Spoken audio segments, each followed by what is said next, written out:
And now, let me say, the whole reason for recording this, the connection between this song and the NFL, which I don't follow, I'll admit I don't follow. I feel it's a very tenuous connection, Yeah, I but agree. I don't care because I'm really glad this version exists.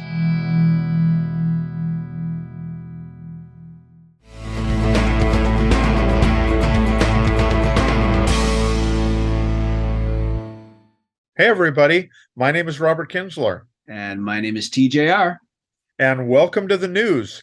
This is the weekly show where TJ and I discuss the music news headlines and music releases that have grabbed our interest and that we want to share with all of you. As always, we can't cover everything, so if we missed anything, please share in the comments and show your support by clicking like and playing these videos to the very end so that the YouTube algorithm recognizes us. This week, we're going to be discussing new and upcoming releases by the Beatles, Bruce Springsteen, Neil Young, Stevie Nicks, Beck, and more. And I'm going to go ahead and just start us off here by discussing what I think everybody wants to hear us talk about. A new advanced track has been released in advance of the upcoming Revolver box set and the new remix by Giles Martin. And this week, the track is Tomorrow Never Knows, which when I first saw that, I was so excited, only to find out it's not a remix track. It's a session track. My disappointment increased even more when I found out that it is a session track that we've pretty much already heard. This is the Beatles' Tomorrow Never Knows Take 1, which was actually released on Anthology 2. The only difference being a little bit of verbal nonsense from John Lennon at the end. The anthology version actually faded out. But otherwise, this is just the same track from Anthology 2, just remastered. And I'll add there's also an animated video for it on YouTube if you want to check that out. It's a fun little video. Most of us have heard this before, and it's an early rough demo of them working on the song. And it just goes to show that great songs don't grow on trees. And sometimes they take a lot of work. And if you haven't heard this before, you're going to hear this and say, wow, this changed a lot. Tomorrow Never Knows is one of my favorite Beatle tracks. And it's still incredibly innovative even to this day. Oh, it is. It is. But this demo. You're exactly. I mean, I can't probably say it much better than you are, TJ, but yeah, you do see the tremendous growth. But even here, you just say, wow, I mean, you have to really think back like, wow, it's incredible what they were doing, 55 years ago. It's really amazing because it still sounds groundbreaking in 2022. Yes, the final version. But yeah, listening to this demo, this early take, not demo, but early take, you're thinking, oh my gosh, this really had a ways to go yet. This was still a very uncooked bun in the oven at this point. And that shows. But like I said, I still like to hear these things. I know some people will say, oh, I don't care about this. This is not the song I fell in love with. But this helps me appreciate the song I fell in love with even more. It's definitely an interesting curiosity. And I think it's great that the Beatles have decided to open all this up. Some of these things we have, like you said, we heard it on Anthology Tour. We've heard them on bootlegs over the years, but it's nice that the Beatles are opening up their vaults and letting us hear so much of what kind of went into developing the songs that we know and love out of the final versions, but it's great. Next, I'm going to talk about a very exciting, highly anticipated album that's coming out on November 11th, and that would be Bruce Springsteen's Only the Strong Survive. This album was just announced a few days ago. Only the Strong Survive is actually a collection of covers of soul classics that have a special significance to the boss. And this will mark Springsteen's first new album since 2020 when he released Letter to You. Now, this album is going to celebrate 15 different soul classics, and these come from the catalogs of Motown, Stax, and other labels that are kind of identified with classic soul music. And this is kind of hard for me to believe as well. This will actually be Bruce Springsteen's 21st studio album. So I guess he has been around for a while now, so those numbers are getting up there. And one of the other things that we learned about in the official press release is the album will feature guest vocals by Sam Moore, as well as contributions from the E Street Horns. And he has released an advance track. I definitely recommend everyone go listen to that, or better yet, watch the music video where you see all the musicians that are involved in at least this particular cut. And that's for the song Do I Love You? And then parens, Indeed I Do. And this was a song originally written and performed by Frank Wilson back in 1965. And I love Bruce Springsteen's version. I don't know if you've had a chance to hear it yet, TJ, but I found it very infectious and dynamic, and I'm very excited by this album. I've heard the track. It's really fun. This version plays up more of the song's rock elements and plays to Springsteen's musical strengths, which it should do. And so I can definitely say, comparing it to the original, it has been Springsteenized. Right. And that's not bad. That's not a derogatory remark. That's just what he's done. He's adapted it to his style. It's equally as enjoyable as the original, is what I would say about it. And the last thing I might say, what occurred to me, it's funny because I know you're a big fan of Kiss. Paul Stanley's Soul Station, he tries to recreate and really take the listener back to the original soul versions. Like you said, Springsteen is definitely making this into his style, his signature sound. He's not trying, I don't think we're going to get any of the versions that kind of try to harken back to the originals. We'll see when the full length album comes out, but it is interesting how different, veteran artists might want to pay tribute to their influences. Oh yeah, everybody does it in their own way.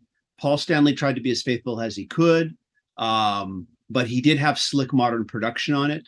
Springsteen is going to just Springsteenize it and make it sound like it's him. Different people have different approaches, and there's no wrong approach to any of this. Speaking of remakes, Stevie Nicks has released her take on the Buffalo Springfield classic For What It's Worth. This came out a few days ago, earlier in the week. It's only available as a digital download and as a streaming single.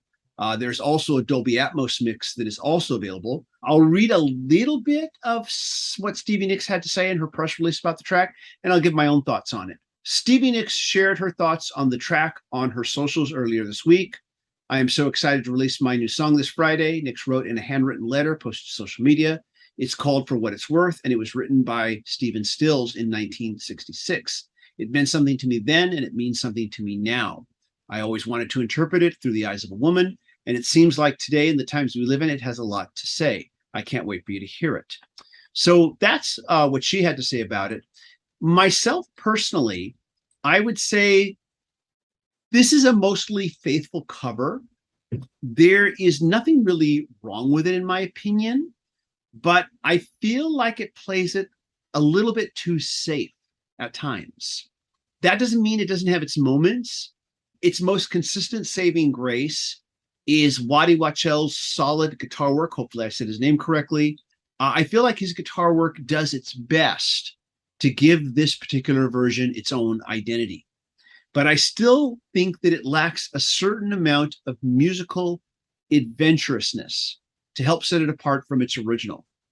In fact, I think the track doesn't really I don't think the track finds its own identity until it comes close to the ending. As it's closing out, Stevie Nicks begins to improvise, the band begins to improvise a little bit, and it suddenly has a lot more life to it. I would have encouraged to start the recording the way it ended.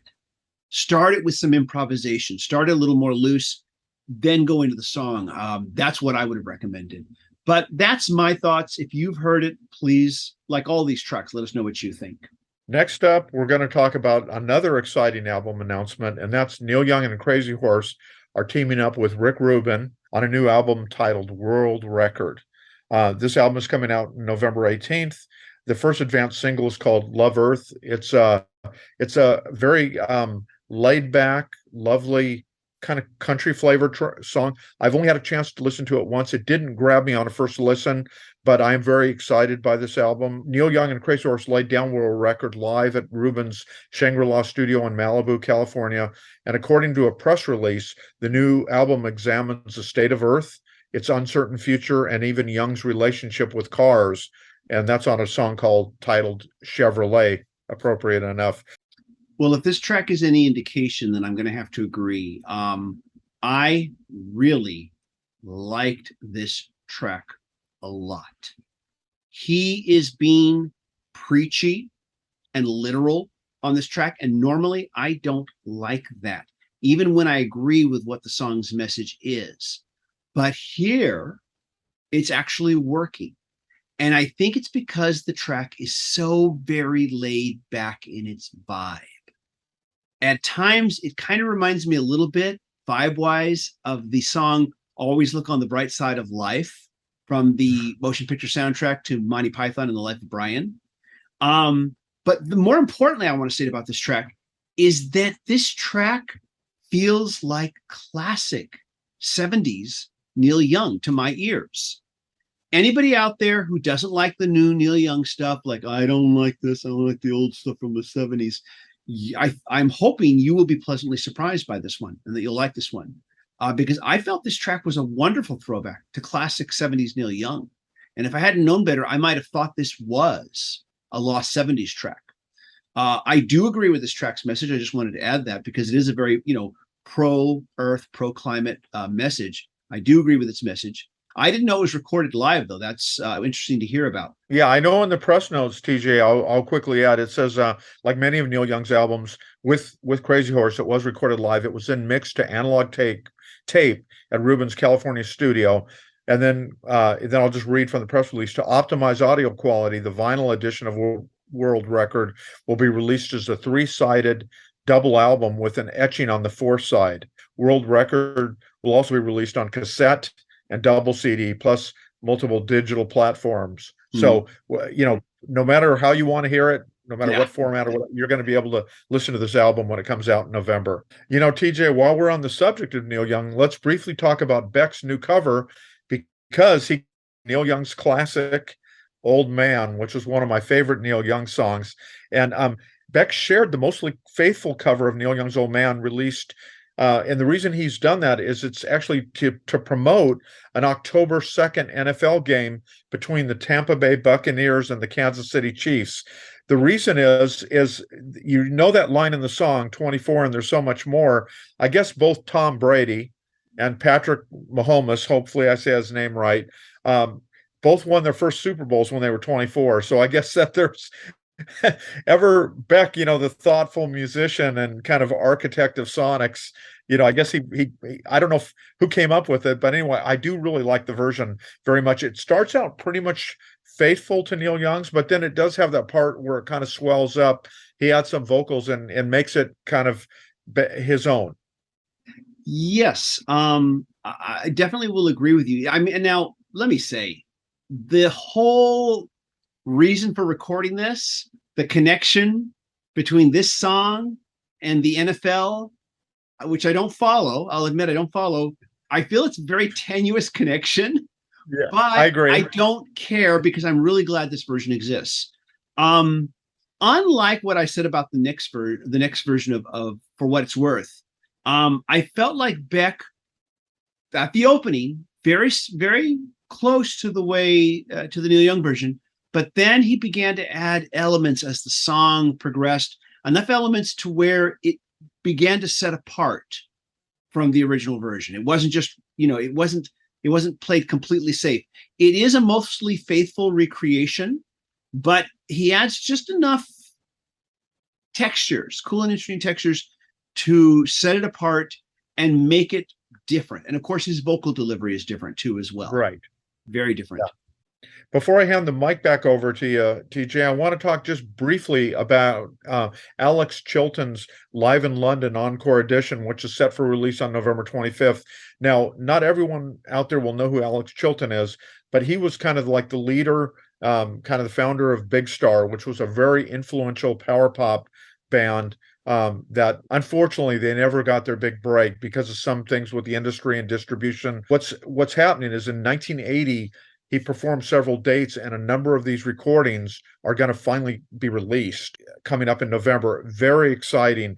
And I just wanted everyone to know that's into Big Star and Alex Chilton. You may say, well, what's the big deal about him? Well, he's one of the most influential artists, like on groups like REM and the Bangles and the Posies, all these very seminal artists. And it's really, I think, great that these recordings, like I said, it's called Encore edition, or Live in London Encore edition. It's great that this is going to be coming out, and just wanted to give a quick shout out to that. And while you're on the topic of compilation releases and box sets, I'm going to briefly discuss a new box set coming out from David Bowie. I'm just going to read from the press release from Parlophone. Parlophone Records proudly announces David Bowie, A Divine Symmetry, a 4 CD, 1 Blu-ray box set. The collection celebrates the 12 months running up to the release of the album Hunky Dory in December 1971 via home demos, BBC radio sessions, and live and studio recordings. It contains 48 previously unreleased tracks from this period and new alternative mixes of Hunky Dory tracks by original co-producer Ken Scott. Now, what's interesting about this here, let me run over just really quickly on the discs here. CD1 is songwriting demos. CD2, BBC Radio, in concert, John Peel, David Bowie, and Friends in mono. CD3, BBC radio sessions and live. CD4, alternate mixes, singles, and versions, and what they refer to as Bow promo mixes. So far, this is a box set of extras and bonus tracks for the album Hunky Dory. But the album Hunky Dory is not present on this set as a CD, as a standalone CD. Instead, it's being featured on the Blu-ray. And the Blu-ray will feature the 2015 remaster of Hunky Dory, which was the last remaster that was done. Good to see that they're not going to bother to remaster it again, because it probably doesn't need it. So many artists will do that just to resell a set. Right. We'll include a new remaster. Doesn't need it, probably. That's probably why they didn't do it. But also, it's going to contain an album called Divine Symmetry, which is the title of the set, an alternate journey through Hunky Dory. This is a collection that reimagines Hunky Dory's track list by using an unreleased version of each of the album's 12 songs. And so that will all, and by the way, that version, that particular album, Divine Symmetry, will also be released as a standalone vinyl in February 2023, in case you want to pick it up that way. I hope they'll do a separate CD release as well for people who want it that way too, and not just limit it to vinyl. But in this case, the actual album itself is only being featured on the Blu-ray, and it's the 2015 mix. A little unusual, but kind of makes some sense. Since there's no need to remaster it, why include it as a separate disc? Why do that? They just put it on the Blu-ray. No word about any 5.1 or Atmos or anything like that, though, from what I've read. No word on that as of yet. So I'm assuming it's just all in stereo, in high resolution stereo, and that's it. So interesting way to approach the box set. But I thought this should be interesting for fans of Hunky Dory. Okay, now we're going to move on to another highly anticipated box set, and that would be the Beach Boys' Sail on Sailor collection. And this celebrates the landmark 1972 albums Carl and the Passions and Holland. This is a 6 CD set featuring a 48-page book with extensive liner notes, rare photos, and more. The collection includes remastered versions of the original albums, as well as outtakes and session highlights from the original Mount Vernon and Fairway EP from Holland, plus a previously unreleased concert from Carnegie Hall that was staged back in 1972. That would be 50 years ago.